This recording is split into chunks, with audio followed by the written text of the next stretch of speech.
Hello, I'm Sharnael Wolverton with Swiftfire, and we're here today talking to Shawn Bolz. And we at Swiftfire, we've been talking a lot about revolution and the changes in ministry and in the kingdom. And I think that Shawn is a real forerunner and pioneer in the arts and in revolution and breakthrough. And so we wanted to talk to him a little bit today and just see what God is speaking to him in that arena.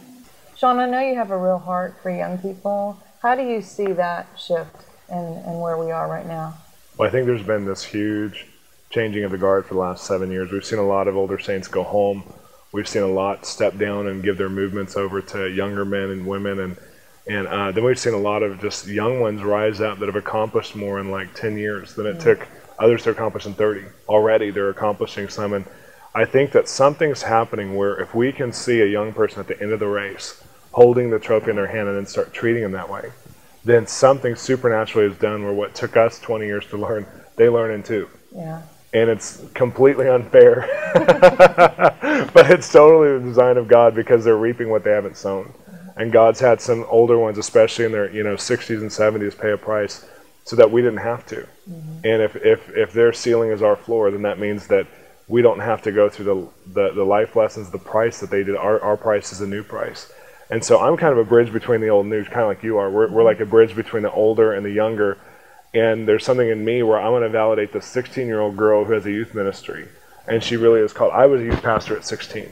Wow. And so, I mean, at 16, 17, 18, I worked with the youth full time, and I left high school for it. And I love that my pastors were dumb enough to do that, to release me into it, because it was such an example. I was totally unqualified. But I feel like God's giving unqualified people a very qualified spot in the kingdom, whether it's children, whether it's 16-year-olds, whether it's 21-year-olds. And I was sitting in a room full of all these major, world leaders in the church, and they were asking these questions like, how do we empower young people? How do we? And I got this attitude that rose up in me, but it was a righteous attitude, and they didn't take it as rebellion or offensive. But I just said, look, all of you started when you were in your 20s. All of you started doing powerful things and exploits and believing God to win, the souls of the whole nation or your whole nations. You believed this when you were 21, 22, 23. And yet your children who are now in their 20s, you put them in administration roles or you let them do something with the youth, but you don't let them do anything that's really empowering.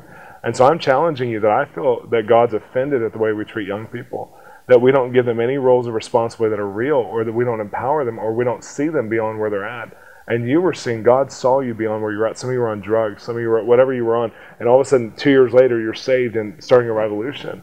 And so I feel like there's this thing where we have to see young people, and we have to see that God has given them, like put things in their destiny and DNA that we're called to draw out, empower, finance. And I've already been starting to see some of the young people that we're financing and drawing stuff out of them. And they're graduating lessons that took me years. I mean, just years to learn in my character and in my understanding. And they get it like in one meeting. They're like, I got it. They're just, and plus the wisdom has escalated. And so things that took longer to learn because they weren't so widespread are now here. So I feel like we're at this golden opportunity where the whole revolution is going to be on the youth's backs. They're going to do all the labor. They're going to do all the hard work. And so we have to give them the jobs. And we have to let them have the equity and the interest that they earn from these jobs. We can't take it from them. We can't let them build our ministries, but we have to find out what they feel called to and send them and finance them and love them and be there to pick up the pieces when they make a big mess, because there's always a mess involved. But, I tell my young people that, as long as you're not in immorality, I don't care about the failure that happens, because lots of failure is going to happen. They're gonna do all kinds of wrong things. They're gonna break protocol. They're gonna preach about something that with passion that they don't need to be preaching about right now. They're gonna do whatever they're gonna do, as long as it's not immorality. I have so much grace and room for their failure, because they can grow past all of that. Immorality causes a level of brokenness that tears down the whole community. But failure based on trial and error, I mean, that's just part of the journey. And if you want to be a think tank revolution organization, you're gonna have the freedom to fail and succeed. And so most leaders, when someone fails, a young person fails, they disqualify them and move on and find a better young person in their mind. And I'm looking at it going, when they fail, that qualifies them to me, because they're willing to pick back up and go for it. So if they're preaching, or if they go into a church, we had one of our young people go into a church and give a word that just was totally inaccurate, and they just needed to repent for it. And so they had to go back and they had to repent for this word. But the good thing was they were able to say, I'm young and I'm just inexperienced and I'm really trying and I'm really sorry about this. And the church, it actually lent to their credibility, and the church asked them to come back to do a youth thing. Wow. And so I think that, the credibility factor and just allowing them to have places to grow in.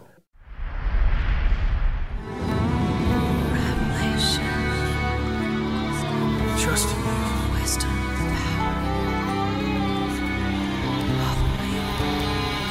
Revelation.